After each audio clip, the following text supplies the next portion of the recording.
നമസ്കാരം. പുതിയൊരു വീഡിയോയിലേക്ക് എല്ലാവർക്കും സ്വാഗതം. അപ്പോൾ നിങ്ങളുടെ പലരുടെയും ചാനൽ നല്ല ഗ്രോത്തും റീച്ചും ഒക്കെ ഉള്ളത് കണ്ടിട്ട് വളരെയധികം സന്തോഷം തോന്നുന്നു. പലരും മുടങ്ങാതെ തന്നെ കൺസിസ്റ്റൻ്റ് ആയിട്ടൊക്കെ വീഡിയോസ് അപ്ലോഡ് ചെയ്യുന്നുണ്ട്. നല്ല ക്വാളിറ്റി ആയിട്ടുള്ള വീഡിയോസും കണ്ടൻറ്റും ഒക്കെ പലരും നമ്മുടെ ഫാമിലിയിലുള്ളവർ ചെയ്യുന്നത് കാണാനായിട്ട് വളരെയധികം സന്തോഷമുണ്ട്. അപ്പോൾ ഈ പലരുടെയും സംശയം എപ്പോഴും പോലെ തന്നെ വ്യൂസ് വരുന്നില്ല, എങ്ങനെ ചാനൽ റീച്ചിൽ കൊണ്ടുപോകാം, പിന്നെ മോട്ടിവേഷൻ കിട്ടുന്നില്ല, മടി തോന്നിയിരിക്കുന്നു.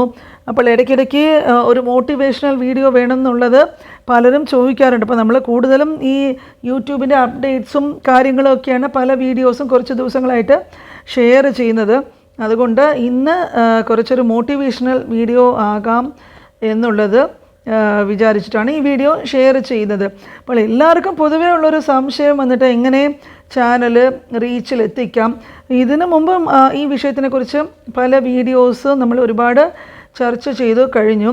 അപ്പോൾ അതിൽ പറയുന്നത് പോലെ തന്നെ കൺസിസ്റ്റൻ്റ് ആയിട്ട് ഇപ്പോൾ ധാരാളം പേര് വീഡിയോസ് ഷെയർ ചെയ്യുന്നുണ്ട്. ആദ്യമൊക്കെ ഗ്രോത്ത് സ്ലോ ആയാലും പലർക്കും ആദ്യം കുറവായിട്ട് വ്യൂസ് കിട്ടിക്കൊണ്ടിരുന്നവർ 5 വ്യൂസും 10 വ്യൂസും ഒക്കെ ഇപ്പോൾ കിട്ടുന്നവർക്കൊക്കെ നോക്കുമ്പോഴേക്കും അവരുടെ തന്നെ ചില വീഡിയോസിനൊക്കെ നല്ല വ്യൂസ് 600 900 ഒക്കെ ആ രീതിയിൽ ഗ്രോ ചെയ്ത പലരും നമ്മളുടെ ഇടയിൽ ഉണ്ട്. അത് കണ്ടിട്ട് ഞാൻ പറഞ്ഞതുപോലെ വളരെയധികം നല്ല രീതിയിൽ എല്ലാവരും മുമ്പോട്ട് പോകാനായിട്ട് ആഗ്രഹിച്ചു പ്രവർത്തിക്കുന്നു എന്നുള്ളത് മനസ്സിലായി. പലരും എന്താ ചെയ്യുന്നതെന്ന് വെച്ചാൽ വൈകും വരെ വെള്ളം കോരിയിട്ട് വൈകിട്ടാകുമ്പോഴേക്കും കാല മുടയ്ക്കും. ഒരുപാട് പരിശ്രമിക്കണം. നമ്മൾ എന്ത് കണ്ടൻറ്റ് ക്രിയേറ്റ് ചെയ്താലും അതുമായി ബന്ധപ്പെട്ട് വലിയ ചാനൽ യൂട്യൂബിലുണ്ട്. അവരുടെ കണ്ടൻറ്റുമൊക്കെ നോക്കിയിട്ട് എന്തൊക്കെ നമ്മൾ മാറ്റം വരുത്തണോ അതൊക്കെ നോക്കി മുമ്പോട്ട് പോകുക.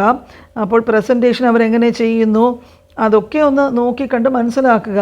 പിന്നെ പലതവണ പറഞ്ഞതുപോലെ നമ്മൾക്ക് മഞ്ജു വാര്യറോ ഒരു മോഹൻലാലോ മമ്മൂട്ടിയോ ഒന്നും ആകാൻ പറ്റിയില്ലെങ്കിലും നമ്മൾക്ക് നമ്മളുടെ രീതിയിൽ നമ്മളായിട്ട് തന്നെ മുമ്പോട്ട് പോകാൻ നമ്മളെ ഇഷ്ടപ്പെടുന്ന നമ്മുടെ ഫാമിലി മെമ്പേഴ്സും അതിൽ ഒരുപാട് പേര് നമ്മളെ ഇഷ്ടപ്പെടുന്നത് കൊണ്ടാണ് നമ്മൾക്ക് അവർ വന്നിട്ട് നമ്മുടെ ചാനൽ കാണുന്നത്, നമ്മളെ സപ്പോർട്ട് ചെയ്യുന്നതുമൊക്കെ. നമ്മൾക്ക് അതൊക്കെ ധാരാളം മതി. അപ്പോൾ നമ്മളായാൽ മതി. പ്രത്യേകം ശ്രദ്ധിക്കേണ്ടതും മുമ്പ് പറഞ്ഞതുപോലെ തന്നെ കൺസിസ്റ്റൻസി കീപ്പ് ചെയ്യുക. ആ ഒരു പോയിൻ്റ് ഞാൻ പിന്നെയും അതുകൊണ്ടാണ് പറഞ്ഞുകൊണ്ടിരിക്കുന്നത്.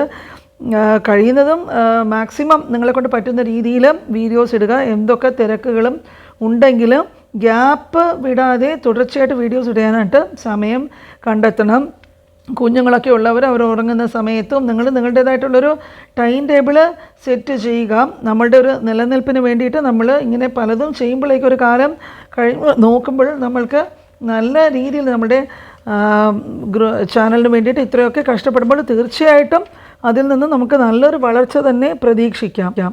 ടൈമൊന്നും കറക്റ്റായിട്ട് കീപ്പ് ചെയ്യാൻ പറ്റുന്നില്ല എന്നുള്ളത് പലരും പറഞ്ഞു. പക്ഷേ ഒരു ടൈം ടേബിൾ പോലെ തന്നെ നിങ്ങൾ തന്നെ ഒരു ടൈം ഫിക്സ് ചെയ്തേ പറ്റുകയുള്ളൂ.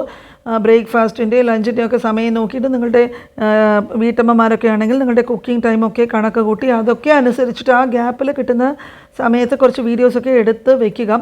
സൗകര്യം പോലെ നിങ്ങൾക്ക് അപ്ലോഡ് ചെയ്യാനായിട്ട് സാധിക്കും. പിന്നെ നിങ്ങൾ സ്വന്തം തന്നെ മോട്ടിവേറ്റ് ആകണം. അതായത് സ്വയം നിങ്ങൾ ചിന്തിക്കണം, ഇങ്ങനെ ആയാൽ ശരിയാകില്ല, നമ്മളുടെ ചാനൽ നന്നായിട്ട് മുമ്പോട്ട് കൊണ്ടുപോകണം. നമ്മൾ കുറേ വീഡിയോസൊക്കെ ഇടുമ്പോഴാണ് കണ്ടിന്യൂസ് ആയിട്ട് യൂട്യൂബ് അത് റെക്കമെൻഡ് ചെയ്യുന്നത്. ഒരുപാട് ആളുകൾ വരുമ്പോഴാണ് നമുക്ക് ഫാമിലി മെമ്പേഴ്സ് കൂടുക. അപ്പോൾ ആ ഫാമിലി മെമ്പേഴ്സിൻ്റെ സപ്പോർട്ട് കൊണ്ട് മാത്രമാണ് നമ്മൾക്കൊരു വളർച്ച നേടാനായിട്ട് സാധിക്കുകയുള്ളൂ. യൂട്യൂബ് ഇംപ്രഷൻസും നോട്ടിഫിക്കേഷൻസും ഒക്കെ കൊടുക്കണമെങ്കിൽ നിങ്ങൾ നല്ല രീതിയിൽ കഠിന പരിശ്രമവും പ്രയത്നവും ചെയ്തേ മതിയാവുകയുള്ളൂ. അപ്പോൾ ഇത്രയും കാര്യങ്ങൾ ഞാൻ ഡീറ്റെയിൽ ആയിട്ട് പറഞ്ഞത് നിങ്ങളുടെയൊക്കെ ചാനലിൽ നിങ്ങൾ കൺസിസ്റ്റൻ്റായിട്ട് വീഡിയോസ് ഇടാനും അതിൻ്റെ പ്രാധാന്യത്തെക്കുറിച്ച് നിങ്ങൾക്ക് മനസ്സിലാകാനും വേണ്ടിയിട്ടാണ്. അതുപോലെ തന്നെ ഇതുപോലെ നല്ല മോട്ടിവേഷനായിട്ടുള്ള വീഡിയോസ് ഇനിയും ഷെയർ ചെയ്യാം. അപ്പോൾ എൻ്റെ ഫാമിലി മെമ്പേഴ്സ് സ്ഥിരമായിട്ട് മറക്കാതെ എന്നെ സപ്പോർട്ട് ചെയ്യുന്നുണ്ട്. അതിലെനിക്ക് വളരെയധികം സന്തോഷമുണ്ട്. തുടർന്ന് ഇതുപോലെയുള്ള നല്ല കണ്ടൻറ്റ് അപ്ലോഡ് ചെയ്യാം. 1-2 ദിവസത്തെ ഗ്യാപ്പിലാണെങ്കിലും ഞാൻ റെഗുലറായിട്ട് വീഡിയോസ് ഇടാൻ ട്രൈ ചെയ്യുന്നുണ്ട്. ഫാമിലിയും നല്ല രീതിയിൽ എന്നെ സപ്പോർട്ട് ചെയ്ത് ഇനിയും എന്നെ മുമ്പോട്ട് പോകാനായിട്ട് സഹായിക്കുക. അടുത്ത വീഡിയോയുമായിട്ട് കാണുന്നത് വരെ എല്ലാവർക്കും ബൈ.